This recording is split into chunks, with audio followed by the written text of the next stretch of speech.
जय विष्णु नमः, जय विष्णु नमः, जय विष्णु नमः। हे विष्णुदेव, आपको कोटि कोटि प्रणाम। हे विष्णुदेव, आपको कोटि कोटि प्रणाम। भक्तजनों, आज हम इस वीडियो में भगवान विष्णु जी की परम कथा का अध्ययन करेंगे, अर्थात आपको हम कथा संपूर्ण सुनाएंगे। इसलिए भक्तों, आपसे निवेदन है कि आप कथा को संपूर्ण सुने और भगवान विष्णु का असीम कृपा प्राप्त करें। तो भक्तों, भगवान विष्णु की परम एवं हमेशा सुनी जाने वाली कथा हम आपको सुनाने जा रहे हैं। भक्तजनों, वीडियो को लाइक शेयर अवश्य करना, साथ ही चैनल सब्सक्राइब कर लेना, आपका बहुत धन्यवाद होगा। तो आइए भक्तों, शुरू करते हैं। भारतवर्ष में एक प्रतापी और दानी राजा राज करता था। वह नित्य गरीबों और ब्राह्मणों की सहायता करता था। ये बात उसकी रानी को अच्छी नहीं लगती थी। वह न ही गरीबों को दान देती, न ही भगवान का पूजन करती थी और राजा को भी दान देने से मना किया करती थी। एक दिन राजा शिकार खेलने वन में गए हुए थे, तो रानी महल में अकेली थी। उसी समय बृहस्पति देव भगवान साधु वेश में राजा के महल में भिक्षा के लिए गए और भिक्षा मांगी। रानी ने भिक्षा देने से इनकार कर दिया और कहा, हे साधु महाराज, मैं तो इस दान पुण्य से तंग आ गई हूँ। मेरा पति सारा धन लुटाते रहते हैं। मेरी इच्छा है कि हमारा धन नष्ट हो जाए, फिर ना रहेगा बांस और ना बजेगी बांसुरी। साधु ने कहा, देवी तुम तो बड़ी विचित्र हो। ऐसी कोई स्त्री होती है क्या? धन संतान तो सभी चाहते हैं, पुत्र और लक्ष्मी तो पापी के घर भी होनी चाहिए। यदि तुम्हारे पास अधिक धन है तो भूखों को भोजन दो, प्यासों के लिए प्याऊ बनवाओ, मुसाफिरों के लिए धर्मशाला खुलवाओ। परंतु रानी पर साधु का कोई उपदेश काम नहीं कर सका। वह बोली, महाराज आप मुझे कुछ न समझाइए। मैं ऐसा धन नहीं चाहती हूँ जो हर जगह बांटती फिरूं। साधु ने उत्तर दिया, यदि तुम्हारी ऐसी इच्छा है तो ऐसा ही होगा। इतना कहकर साधु महाराज ने कहा, तुम ऐसा करना कि बृहस्पतिवार को घर को लीप कर पीली मिट्टी से अपना सिर धोकर स्नान करना, भट्टी चढ़ाकर कपड़े धोना। ऐसा करने से आपका सारा धन नष्ट हो जाएगा। इतना कहकर वह साधु महाराज वहां से आलोप हो गए। साधु के अनुसार कही बातों को पूरा करते हुए रानी को केवल 3 बृहस्पतिवार ही बीते थे कि उसकी समस्त धन संपत्ति नष्ट हो गई। भोजन के लिए राजा का परिवार तरसने लगा। तब एक दिन राजा ने रानी से बोला कि हे रानी, तुम यहीं रहो, मैं दूसरे देश को जाता हूँ, क्योंकि यहाँ पर सभी लोग मुझे जानते हैं, इसलिए मैं कोई छोटा कार्य नहीं कर सकता। ऐसा कहकर राजा प्रदेश चला गया। वहाँ पर जंगल से लकड़ी काट कर लाता और शहर में बेचता। इस तरह वह अपना जीवन व्यतीत करने लगा। इधर राजा के प्रदेश जाते ही रानी और दासी दुखी रहने लगी। एक बार जब रानी और दासी को 7 दिन तक बिना भोजन के रहना पड़ा, तो रानी ने अपनी दासी से कहा, हे दासी, पास ही के नगर में हमारी बहन रहती है, वह बहुत अमीर है, तू उसके पास जा और कुछ ले आ ताकि थोड़ी बहुत गुजर बसर हो जाए। दासी रानी की बहन के पास गई। उस दिन गुरुवार था और रानी की बहन उस समय बृहस्पतिवार व्रत की कथा सुन रही थी। दासी ने रानी की बहन को अपनी रानी का संदेश दिया, लेकिन रानी की बड़ी बहन ने कोई उत्तर नहीं दिया। जब दासी को रानी की बहन से कोई उत्तर नहीं मिला तो वह बहुत दुखी हुई और उसे क्रोध भी आया। दासी ने वापस आकर रानी को सारी बात बता दी। ये बात सुनकर रानी ने अपने भाग्य को कोसा। उधर रानी की बहन ने सोचा कि मेरी बहन की दासी आई थी, मैंने उससे कुछ नहीं बोला, वह मेरे बारे में क्या सोचती होगी, इससे वह बहुत दुखी हुई होगी। कथा सुनकर और पूजा समाप्त करके वह अपनी बहन के घर आई। और कहने लगी, हे बहन, मैं बृहस्पतिवार का व्रत कर रही थी, तुम्हारी दासी मेरे घर आई, परंतु जब तक कथा होती तब तक ना ही उठ सकते हैं और ना ही बोल सकते हैं, इसलिए मैं नहीं बोली। कहो दासी क्यों गई थी? रानी बोली, बहन तुमसे क्या छिपाऊं, हमारे घर में खाने तक को अनाज नहीं था। ऐसा कहते कहते रानी की आंखें भर आईं। उसने दासी समेत पिछले 7 दिनों के भूखे रहने तक का सारा वृत्तांत अपनी बहन को विस्तार पूर्वक सुना दिया। रानी की बहन बोली, देखो बहन, भगवान बृहस्पति देव सबकी मनोकामना को पूर्ण करते हैं। देखो शायद तुम्हारे घर में अनाज रखा हो। पहले तो रानी को विश्वास नहीं हुआ, पर बहन के आग्रह पर उसने अपनी दासी को अंदर भेजा तो उसे सचमुच अनाज से भरा एक घड़ा मिल गया। ये देखकर दासी को बड़ी हैरानी हुई। दासी रानी से कहने लगी, हे रानी, जब हमको भोजन नहीं मिलता तो हम व्रत ही तो करते हैं, इसलिए क्यों ना इनसे व्रत और कथा की विधि पूछ ली जाए ताकि हम भी व्रत कर सकें। तब रानी ने अपनी बहन से बृहस्पतिवार व्रत के बारे में पूछा।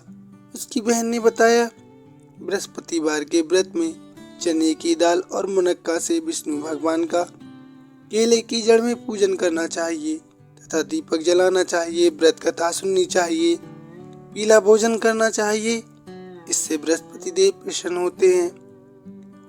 व्रत और पूजन विधि बताकर रानी की बहन अपने घर वापस लौट आई। 7 दिन के बाद जब गुरुवार आया तो रानी और दासी ने व्रत रखा। गौशाल में जाकर चना और गुड़ लेकर आई, फिर उससे केले की जड़ तथा भगवान विष्णु का पूजन किया। अब पीला भोजन कहाँ से लाए, इस बात को लेकर दोनों बहुत दुखी थे। क्योंकि उन्होंने व्रत रखा था, इसलिए बृहस्पति देव उनसे प्रसन्न थे। इसलिए वे एक साधारण व्यक्ति का रूप धारण करके थालों में सुंदर पीला भोजन सजाकर दासी को दे गए। भोजन पाकर दासी प्रसन्न हुई और फिर रानी के साथ मिलकर भोजन ग्रहण किया। उसके बाद वे सभी गुरुवार को व्रत और पूजन करने लगी। बृहस्पति भगवान की कृपा से उनके पास फिर से धन संपत्ति आने लगी, परंतु रानी फिर से पहले की तरह आलस करने लगी। तब दासी बोली, देखो रानी, तुम पहले भी इस प्रकार का आलस करती थी, इसलिए तुम्हारा सारा धन नष्ट हो गया था। कृपया तुम अब ऐसा मत करो, अन्यथा फिर से आपका धन नष्ट हो जाएगा। और जब भगवान बृहस्पति देव की कृपा से धन मिला है तो फिर से इसे आलस से मत गवाओ। रानी को समझाते हुए दासी कहती है कि बड़ी मुसीबतों के बाद हमने ये धन पाया है, इसलिए हमें दान पुण्य करना चाहिए, भूखे मनुष्यों को भोजन कराना चाहिए और धन को शुभ कार्यों में खर्च करना चाहिए, जिससे तुम्हारे कुल का यश बढ़ेगा, स्वर्ग की प्राप्ति होगी और पितृ प्रसन्न होंगे। दासी की बात सुनकर रानी अपना धन शुभ कार्यों में खर्च करने लगी, जिससे पूरे नगर में उसका यश फैलने लगा। बृहस्पतिवार व्रत कथा के बाद श्रद्धा के भाव के साथ आरती की जानी चाहिए। इसके बाद प्रसाद बांटकर उसे ग्रहण भी करना चाहिए। एक दिन राजा दुखी होकर जंगल में एक पेड़ के नीचे आसन जमा कर बैठ गया। वह अपनी दशा को याद करके बहुत व्याकुल हो रहा था। वह बृहस्पतिवार का दिन था। एकाएक उसके सामने एक निर्जन वन में एक साधु प्रकट हुए। वह साधु वेश में स्वयं बृहस्पति भगवान थे। लकड़हारे के सामने आकर बोले, हे लकड़हारे, इस सुनसान जंगल में तू चिंता मग्न क्यों बैठा है? लकड़हारे ने दोनों हाथ जोड़कर प्रणाम किया और उत्तर दिया, हे महात्मा जी, आप सब कुछ जानते हैं, मैं क्या कहूँ। ये कहकर वह रोने लगा और साधु को अपनी आत्मकथा सुनाई। महात्मा जी ने कहा, तुम्हारी स्त्री ने बृहस्पति के दिन बृहस्पति भगवान का निरादर किया है, जिसके कारण रुष्ट होकर उन्होंने तुम्हारी ये दशा कर दी है। अब तुम चिंता को दूर करके मेरे कहने पर चलो तो तुम्हारे सब कष्ट दूर हो जाएंगे और भगवान पहले से भी अधिक आपको संपत्ति देंगे। तुम बृहस्पतिवार के दिन कथा किया करो अथवा व्रत किया करो। 2 पैसे के चने मुनक्का लाकर उसका प्रसाद बनाओ और शुद्ध जल से लोटे में शक्कर मिलाकर अमृत तैयार करो। कथा के पश्चात अपने सारे परिवार और सुनने वाले प्रेमियों में अमृत व प्रसाद बांटकर आप भी ग्रहण करो। ऐसा करने से भगवान तुम्हारी सब मनोकामनाएं अवश्य पूरी करेंगे। साधु के ऐसे वचन सुनकर लकड़हारा बोला, हे प्रभु, मुझे लकड़ी बेचकर इतना पैसा नहीं मिलता जिससे भोजन के उपरांत कुछ बचा सकूं। मैंने रात्रि में अपनी स्त्री को व्याकुल देखा है, मेरे पास कुछ भी नहीं जिससे मैं उसकी खबर मंगा सकूं। साधु ने कहा, हे लकड़हारे, तुम किसी बात की चिंता मत करो। बृहस्पति के दिन तुम रोजाना की तरह लकड़ियां लेकर शहर को जाओ। तुमको रोज से दुगना धन प्राप्त होगा, जिससे तुम भली भांति भोजन कर लोगे तथा बृहस्पति देव का पूजन सामग्री भी आप खरीद लोगे। इतना कहकर साधु अंतर्ध्यान हो गए। धीरे धीरे समय व्यतीत होने लगा। फिर वही बृहस्पतिवार का दिन आया। लकड़हारा जंगल से लकड़ी काट कर किसी शहर में बेचने गया।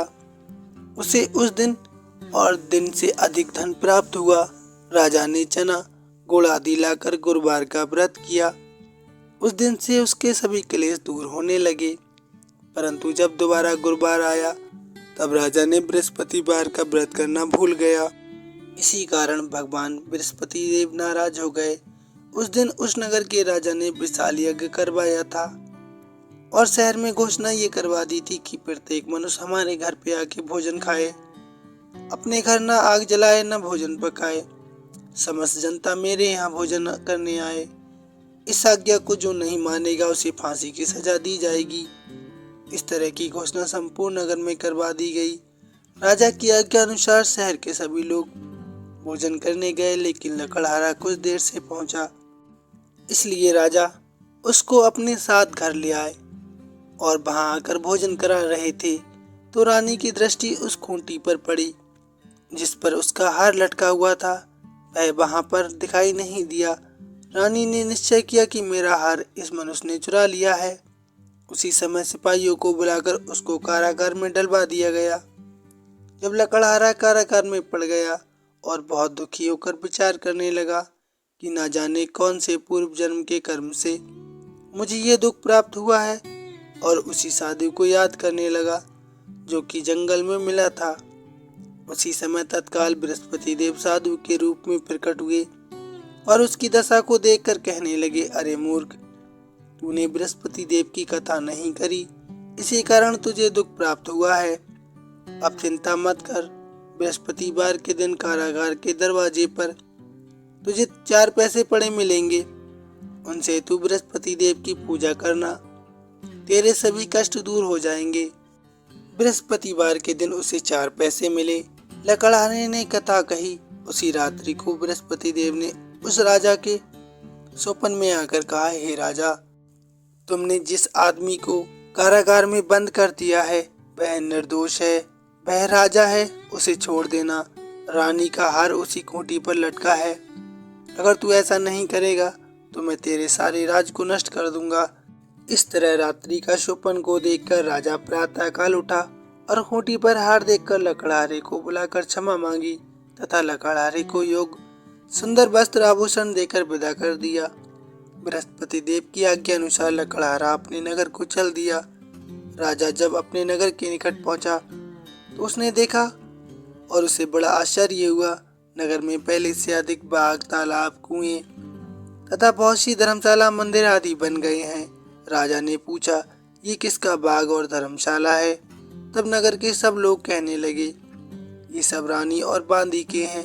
तो राजा को आश्चर्य हुआ और गुस्सा भी आया। जब रानी ने ये खबर सुनी कि राजा आ रहे हैं तो उसने बांदी से कहा, हे दासी, देख राजा हमको कितनी बुरी हालत में छोड़ गए थे। हमारी ऐसी हालत देखकर कहीं वह वापस ना लौट जाएं, इसलिए तू दरवाजे पर खड़े हो जा। आज्ञा अनुसार दासी दरवाजे पर खड़ी हो गई। राजा आए तो उसने देखा और वह राजा को अंदर लेवा लाई। तब राजा ने क्रोध करके अपनी रानी से पूछा कि ये धन तुम्हें कैसे प्राप्त हुआ? तब उन्होंने कहा, हमें ये सब बृहस्पति देव की कृपा से प्राप्त हुआ है। राजा ने निश्चय किया कि 7 रोज के बाद तो बृहस्पति देव की पूजन सभी करते हैं, परंतु मैं प्रतिदिन 3 बार कहानी तथा रोज व्रत किया करूंगा। अब हर समय राजा के दुपट्टे में चने की दाल बंधी रहती थी। तथा दिन में 3 बार कहानी कहता। एक रोज राजा ने विचार किया कि चलो अपनी बहन के यहाँ हो आवे। इस तरह वह निश्चय करके राजा घोड़े पर सवार हो गया और अपनी बहन के यहाँ को चलने लगा। मार्ग में उसने देखा कि कुछ आदमी एक मुर्दे को लिए जा रहे हैं। उन्हें रोककर राजा ने कहने लगा कि हे भाइयों, मेरी बृहस्पतिवार की कथा सुन लो। वे बोले, हमारा तो आदमी मर गया है, इसको अपनी कथा की पड़ी है। परंतु कुछ आदमी बोले, अच्छा कहो, हम तुम्हारी कथा भी सुनेंगे। राजा ने दाल निकाली और जब कथा आदि हुई कि मुर्दा हिलने लग गया और जब कथा समाप्त हो गई तो राम राम करके मनुष्य उठकर खड़ा हो गया। आगे मार्ग में उसे एक किसान मिला। उसने किसान से कहा कि हे किसान भाई, तुम हमारी बृहस्पतिवार की कथा सुन लो। किसान बोला, जब तक मैं तेरी कथा सुनूंगा तब तक मैं 4 हरैया और जोत लूंगा। जा अपनी कथा किसी और को सुनाना। इस तरह राजा आगे चलने लगा। राजा के हटते ही बैल पछाड़ खाकर गिर गए तथा किसान के पेट में दर्द होने लगा। उस समय उसकी माँ रोटी लेकर आई। उसने जब ये देखा तो अपने पुत्र से सवाल पूछा और बेटे ने सभी हाल कह दिया।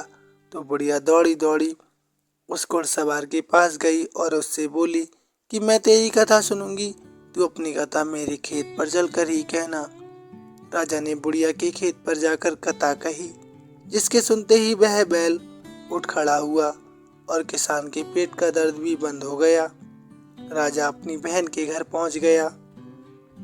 बहन ने भाई की खूब मेहमानी की। दूसरे रोज प्रातःकाल राजा जागा तो वह देखने लगा कि सब लोग भोजन कर रहे हैं। राजा ने अपनी बहन से कहा, ऐसा कोई मनुष्य है जिसने भोजन नहीं किया है, वह मेरी बृहस्पतिवार की कथा सुन ले। बहन बोली, हे भैया, ये देश ऐसा ही है कि पहले यहाँ लोग भोजन करते हैं, बाद में अन्न काम करते हैं। अगर कोई पड़ोस में हो तो मैं देखा हूँ। वह ऐसा कहकर देखने चली गई, परंतु उसे कोई व्यक्ति नहीं मिला जिसने भोजन ना किया हो। अतः वह एक कुम्हार के घर गई जिसका लड़का बीमार था। उसे मालूम हुआ कि उनके यहाँ किसी ने 3 रोज से भोजन नहीं किया है। रानी ने अपने भाई की कथा सुनने के लिए कुम्हार से कहा। वह तैयार हो गया। राजा ने जाकर बृहस्पतिवार की कथा कही, जिसको सुनकर उसका लड़का ठीक हो गया। अब तो राजा की प्रशंसा होने लगी। एक रोज राजा ने अपनी बहन से कहा कि हे बहन, हम अपने घर जाएंगे, तुम भी तैयार हो जाओ। राजा की बहन ने अपनी सास से कहा, सासू माँ, मैं अपने भाई के घर चली जाऊं। सास ने कहा, हाँ चली जा, परंतु अपने लड़कों को मत ले जाना, क्योंकि तेरे भाई के कोई औलाद नहीं है। बहन ने अपने भैया से कहा, हे भैया, मैं तो चलूंगी, परंतु कोई बालक नहीं जाएगा। राजा बोला, ऐसा क्यों? कोई बालक क्यों नहीं जाएगा? फिर तुम क्या करोगी? बड़े दुखी मन से राजा अपने नगर को लौट आया। राजा ने रानी से कहा, हम निर्वंशी हैं, हमारा मुंह देखने का धर्म नहीं है और कुछ भोजन आदि नहीं किया। रानी बोली, हे प्रभु, जब भगवान बृहस्पति देव ने हमें सब कुछ दिया है, वह हमें औलाद अवश्य देगा। उसी रात को उस बृहस्पति देव ने राजा से सुपन में आकर कहा, हे राजा उठ, सभी सोच त्याग दे, तेरी रानी गर्भ से है। बृहस्पति देव की ये बात सुनकर राजा को बड़ी खुशी हुई। 9वें महीने में उसके गर्भ से एक सुंदर पुत्र पैदा हुआ। तब राजा बोला, हे रानी, स्त्री बिना भोजन के रह सकती है, पर बिना कहे नहीं रह सकती। जब हमारी बहन आवे तुम उससे कुछ मत कहना। रानी ने सुनकर हाँ कर दिया। जब राजा की बहन ने ये शुभ समाचार सुना तो वह बहुत खुश हुई और बधाई देने के लिए आई। तब रानी ने कहा, घोड़ा चढ़कर तो नहीं आई, गधा चढ़ी आई। राजा की बहन बोली, भाभी, मैं इस प्रकार न कहती तो तुम्हें औलाद कैसे मिलती? बृहस्पति देव ऐसे ही हैं, जैसी जिसकी मन में कामनाएं होती हैं सभी को पूर्ण करते हैं। जो सद्भावना पूर्वक बृहस्पतिवार का व्रत करता है एवं कथा पढ़ता अथवा सुनता है, दूसरों को सुनाता है, बृहस्पति देव उसकी सभी मनोकामनाएं पूर्ण करते हैं। भगवान बृहस्पति देव उसकी सदैव रक्षा करते हैं। संसार में जो मनुष्य सद्भावना से भगवान जी का पूजन व्रत सच्चे हृदय से करते हैं तो उनकी सभी मनोकामनाएं अवश्य पूर्ण होती हैं।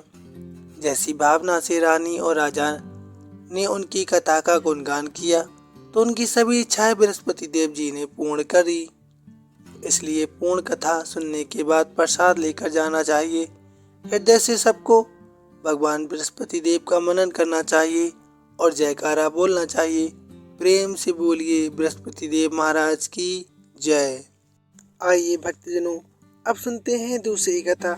प्राचीन काल में एक ब्राह्मण रहता था। वह बहुत निर्धन था। उसके कोई संतान नहीं थी। उसकी स्त्री बहुत मलिनता के साथ रहती थी। वह स्नान न करती, किसी देवता का पूजन न करती। इससे ब्राह्मण देवता बड़े दुखी रहते थे। बेचारे बहुत कुछ कहते थे, किंतु उसका कुछ परिणाम ना निकलता था। भगवान की कृपा से ब्राह्मण की स्त्री से कन्या रूपी रत्न पैदा हुआ। कन्या बड़ी होने पर प्रातः स्नान करके विष्णु भगवान का जाप व बृहस्पतिवार का व्रत करने लगी। अपने पूजन पाठ को समाप्त करके विद्यालय जाती, अपनी मुट्ठी में जौ भर के ले जाती और पाठशाला के मार्ग में डालती जाती। तब ये जौ स्वर्ण के जौ हो जाते। लौटते समय उनको बीन कर वह घर ले आती थी। एक दिन वह बाल का सूप में उस सोने के जौ को फटक कर साफ कर रही थी कि उसके पिता ने देख लिया और कहा, हे बेटी, सोने के जौ के लिए सोने का सूप होना चाहिए। दूसरे दिन बृहस्पतिवार था। इस कन्या ने व्रत रखा और बृहस्पति देव से प्रार्थना करके कहा, मैंने आपकी पूजा सच्चे मन से की है तो मेरे लिए एक सोने का सूप बनवा दो। बृहस्पति देव महाराज ने उसकी प्रार्थना को स्वीकार कर लिया। रोजाना की तरह वह कन्या जौ फैलाती हुई जाने लगी। जब लौटकर जौ बीन रही थी तो बृहस्पति देव की कृपा से उसे सोने का सूप मिला। उसे वही घर ले आई और उसमें जौ साफ करने लगी, परंतु उसकी माँ का वही ढंग रहा। एक दिन की बात है कि वह कन्या सोने के सूप में जौ साफ कर रही थी। उस समय उस शहर का राजपुत्र वहां से होकर निकला। इस कन्या के रूप और कार्यों को देखकर मोहित हो गया तथा अपने घर जाकर भोजन तथा जल का त्याग कर उदास होकर लेट गया। राजा को बात का जब इस प्रकार पता चला तो अपने मंत्री के साथ उसके पास गए और बोले, हे बेटा, तुम्हें किस बात का कष्ट है? किसी ने अपमान किया है अथवा कारण हो सो कहो, मैं वही कार्य करूंगा जिससे तुम्हें प्रसन्नता हो। अपने पिता की राजकुमार ने बातें सुनी तो वह बोला, मुझे आपकी कृपा से किसी बात का दुख नहीं है। किसी ने मेरा अपमान नहीं किया, परंतु मैं उस लड़की से विवाह करना चाहता हूँ जो सोने के सूप में जौ साफ कर रही थी। ये सुनकर राजा को आश्चर्य हुआ और वह बोला, हे बेटा, इस तरह की कन्या का पता तुम ही लगाओ, मैं उसके साथ तेरा विवाह अवश्य ही करवा दूंगा। राजकुमार ने उस लड़की के घर का पता बतलाया। तब मंत्री उस लड़की के घर गए और ब्राह्मण देवता को सभी हाल बतलाया। ब्राह्मण देवता राजकुमार के साथ अपनी कन्या का विवाह करने के लिए तैयार हो गए तथा विधि विधान के अनुसार ब्राह्मण की कन्या का विवाह राजकुमार के साथ हो गया। कन्या के घर से जाते ही पहले की भांति उस ब्राह्मण देवता के घर में गरीबी का निवास हो गया। अब भोजन के लिए भी अन्न बड़ी मुश्किल से मिलता था। एक दिन दुखी होकर ब्राह्मण देवता अपनी पुत्री के पास गए। बेटी ने पिता की दुखी अवस्था को देखा और अपनी माँ का हाल पूछा। तब ब्राह्मण देवता ने कहा कि वह इसी प्रकार से है जिस प्रकार से पहले थी और अपनी गरीबी का हाल भी उस कन्या को सुना दिया। कन्या ने अपने पिता को बहुत सा धन देकर विदा कर दिया। इस तरह ब्राह्मण का कुछ समय सुखपूर्वक व्यतीत हुआ। कुछ दिन के बाद फिर वही हाल हो गया। ब्राह्मण फिर अपनी कन्या के यहाँ गया और सारा हाल कहा तो लड़की बोली, हे पिताजी, आप माताजी को यहाँ लिवा लाओ, मैं उसे विधि बता दूंगी जिससे गरीबी दूर हो जाएगी। वह ब्राह्मण देवता अपनी स्त्री के साथ लेकर पहुँचे तो अपनी माँ को समझाने लगी, हे माँ, तुम प्रातःकाल प्रथम स्नान आदि करके भगवान विष्णु का पूजन किया करो तो आपकी दरिद्रता दूर हो जाएगी।